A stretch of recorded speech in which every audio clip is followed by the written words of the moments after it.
Update tayo sa aking mga bulaklak. So, ayun na mukadkad na yung purple. Ito malapit na din. Tsaka yun. Ayun pa yung isa. Ang gandang pagmasdan.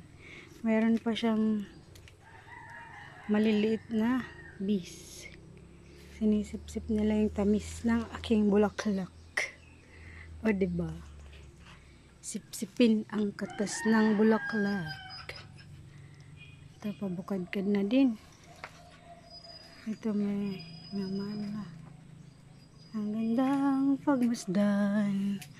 Ang halamang namumulaklak. Dapat kausapin at alagaan sila. Ito matataba. Pataba lang kayo ha.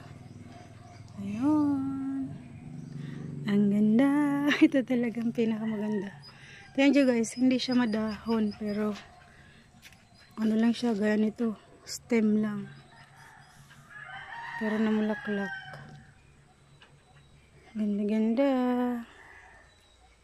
So yan muna ang update guys for today's video. Thank you for watching. Follow for more. Bye-bye. Laba-laba na tayo. Ayan, laba-laba.